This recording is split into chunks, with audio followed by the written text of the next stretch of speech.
Hey everyone, my name is Scarlett Lewis. I'm the founder of the Jessie Lewis Choose Love movement, and I am here with two very, very special friends.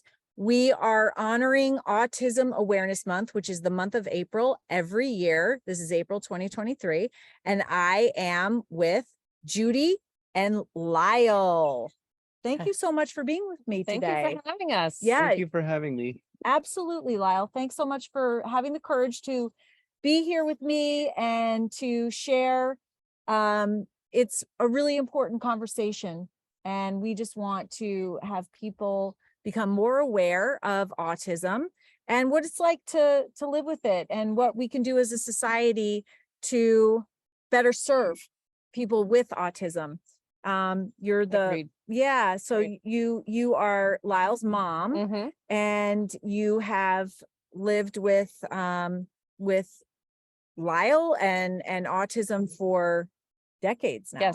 Yes. Yeah. Been advocating for him for 20 years. He was Yeah. diagnosed when he was 5. Okay. Yep. And it's been a long, tough journey Yeah. due to lack of services. The state, you only receive services if your IQ is between 69 and below. And in our state, if it's between 70 and 80 being typical, you don't receive services. His IQ is 74. So it's a battle. And when he transitioned out of high school, he transitioned into his room because there was no services. So that's the problem. That's the big gap that we have here in our state. And it's a lot of states. The minute these kids age out, there needs to be something in place to a job, transportation, housing. Somebody needs to step up to the plate and take these kids under their wing and get them situated into society. Because if it doesn't happen, they end up sitting in their rooms and creating demons, and it's not a healthy environment for them or anyone to be in. So that's where the gap lies. So I'm working on that to try to close that gap for our state so these kids don't fall through the cracks here. So you live in Newtown, Connecticut. Yes, Sandy Hook, and Lyle went to the Newtown school system. yes. And once he aged out, he aged into his room. And how did they do with Lyle and providing services through the school system, do you think? They're not doctors, and autism is a mental disorder. They're educated on special ed, which is learning disabilities. And with autism, it comes with several learning disabilities, but the mental disorder is not addressed. The foundation of the mental disorder is not addressed. Therefore, they get pushed through the system. And what's very frustrating for him that I saw for years is they put him together like a herd of cows. They don't group them with their intellectual abilities. They're all special ed. So he would be in a classroom with lower functioning kids, which would cause him anxiety and frustration, meltdowns, and then he's not learning anything. So yeah, and then it ruins his self-esteem later on. Yeah, and impacts his self-esteem. So he'll let you know. Yeah, so we could be doing better. We could. Oh, absolutely. A lot better. And the curriculum's not appropriate. There's so many classes that he was in that he did not need, that he should have been learning life skills, knowing that he's not going to go to college. The teachers know this. They know the ones that are, and they know the ones that are not. There's red flag kids. They know them. Yeah. That should be addressed before they leave the school. So the school has to take part in helping these kids too. It's not just the state. We all have to work together in order for these kids to not fall through the cracks. We see it, we just don't do anything. That's the problem. Essential life skills, and these are life skills that we should be teaching everyone. Yes. Because we need them, and everyone needs them, and they can benefit not only us as individuals, but society as a whole. Mm-hmm. And they address the root cause of so much suffering. This is what I say all the time. And so Lyle, I'd like to hear about your experience. How old are you now? I am 24. I'll be 25 in September. Okay. And so do you have a job? Yes. What do you do? I work at Churchill Village. I'm a housekeeper. I've been there basically a year already. And you had a couple jobs before then? Yeah, but they weren't like really real ones. Yeah, this is a real job. And how do you like it?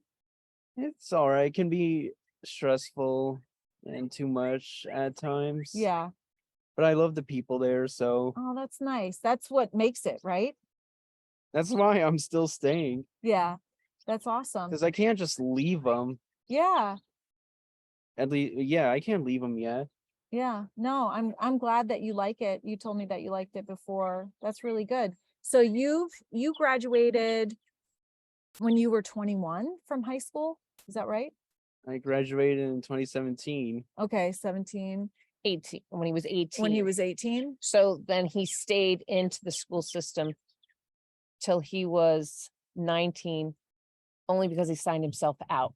He was able to because he's considered an adult, but with the mental disorder, he's not. So he was able to sign himself out. I had no power. He was not happy with the transitioning program, specifically because they put him with lower functioning kids, which would create more anxiety. So they never changed that. And therefore, he ended up suffering for it because he signed himself out and then signed himself back He into did- his room. He didn't want to be in that program. No, So tell me about that program that you were in. Oh boy. Oh boy. at the Uh, community center too. It was new. yeah, the community center was literally being built, and I was still in that program.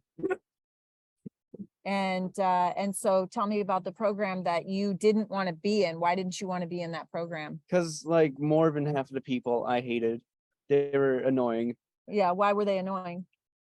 Because they were literally just crazy to me. Like they were all just nuts. And They would make noises, so he would get frustrated. no, with that there was behavior. like some crazy ones though too. Yeah. Yeah. So you just didn't feel comfortable. No, I didn't feel comfortable with those kinds of people. And there weren't people that you could make connections with. No, nobody. Yeah. Because I don't hang out with any of them today. Yeah. Yeah. So you didn't form friendships. That was probably maybe not possible. It was never possible. Yeah. So that anybody could understand that. So you signed yourself out and then you spent some time in your room. Yeah, like 2 years. 2 years in your room. Mhm. And what was that like? It was all right. I just didn't have any money because I couldn't get what I wanted. So it was, you know, annoying how I couldn't get things. So I had to deal with the things that I already had beforehand. Yeah. What were the kind of things that you wanted? New video games, just like more stuff. Yeah. So wanting those things motivated you to look for a job. Mm-hmm. And that's another reason why I don't want to leave my job either. Yeah. Because you're independent when you have a job, right? Mm. And I remember last year we did an interview and that's what you said you wanted. You wanted to be independent. Yeah, I'm by myself every day. Yeah, but you go to a job. How do you get to the job? A very annoying bus system. But at least there is a bus system. That's right. We're very lucky we have that in Yeah, town. We don't yeah. have much, but we have the bus system. Yeah, for it, because that helps me out. It helps you out because you're a single mom. Right, and You he have does a not full-time drive. job. Right, Lyle doesn't drive, so how would he get to his job unless you had transportation? right. So So that, yeah. so that transportation gets you to your job, which is great, and you like your job. So this is amazing because, last year you said you wanted to be independent. This year you're independent. You're in a really good place. And I remember something else you said last year that you wanted. Well, what was it? It was to have a special person to be in love. Oh, you know what? I'm still looking for it. I mean, I know someone who does like me. I like her as a friend, though, because she was too much for me to handle in a Yeah. relationship. Yeah. Well, sometimes relationships start as friends. And by the way, I'm still looking too. So am I. So We're all there. yeah, we're all in this together, Mm. right? So I'm hoping that we're sitting here next year and I'm going to be interviewing you and you're going to say, not only now am I independent, but I also have somebody to love. Hopefully, I don't know. I don't know what's gonna happen a year from now. Yeah, I don't either. Me neither. We just go day by day, Minute by minute. minute by minute, and we practice being grateful for what we have, right? The courage to be grateful even when things aren't going our way. And so anything else that you want to share? I mean, we're honoring Autism Awareness Month, and you have grown up with autism. So is there anything that you want everybody that's listening to know? Is there something that you would have wanted to see in your life that you didn't? Or is there any advice that you could give people that are listening that could help other people with autism lead better lives? That's a mouthful, wasn't it? Yeah, I really can't think of anything right now. What would you think? What would you tell the teachers if you could change anything in the schools? I don't know, move those kids somewhere else. Right, you would want to be in a classroom with the same IQ level. With normal people. Yeah. Mainstream I guess. mainstream to a certain degree. Yeah, and he was mainstream to a certain degree, but with the special ed classes, I think that was where he got frustrated, Yeah. and placing him with the lower functioning kids. Yeah. It would cause him anxiety. So that didn't work at all. And I spoke to the superintendent about it. So I don't think it's changed. I don't know much about what's going on in our schools today, to tell you the truth. Yeah. But that is an issue. They need to change that. Yeah, that's important. And that's good advice. And so the struggle that you had in school, we're now using to help other people. How does that make you feel? Better. Yeah, better. And it takes a lot of courage. So thank you. Thanks for sharing your experience. You're welcome. I appreciate you.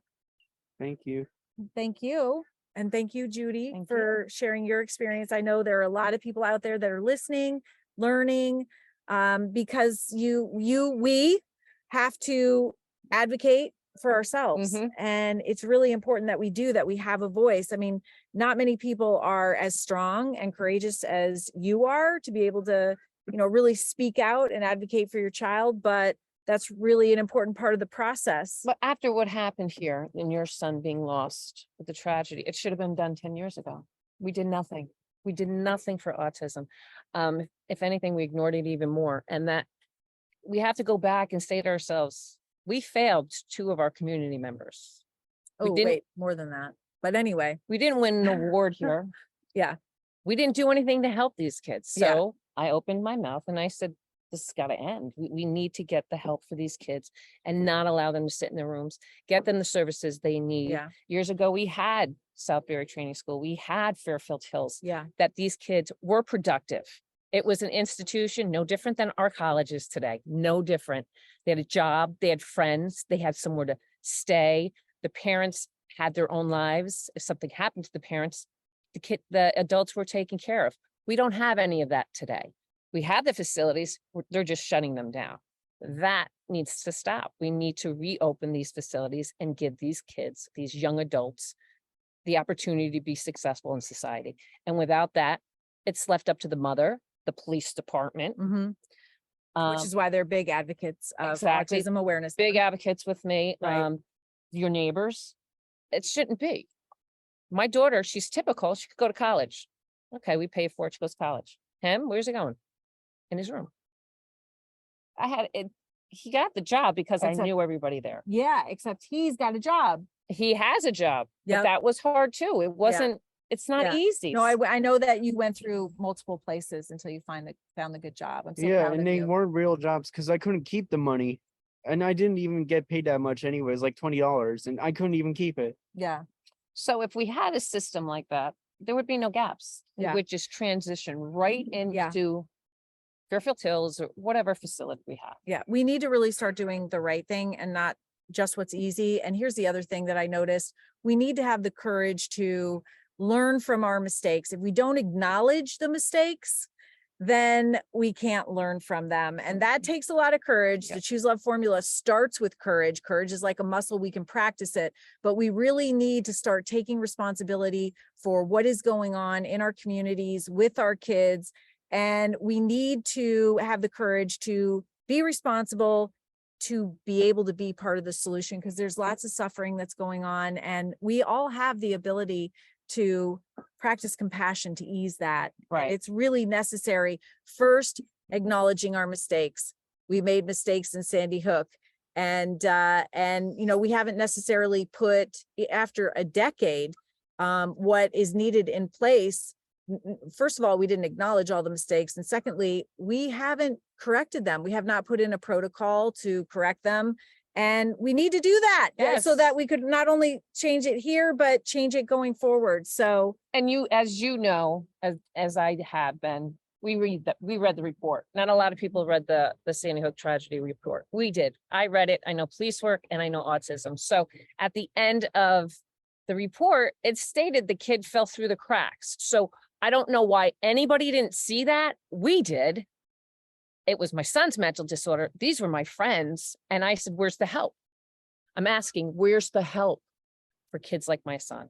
So this never happens again. That's why I'm here. That's why I do what I do. I don't ever want this to happen again.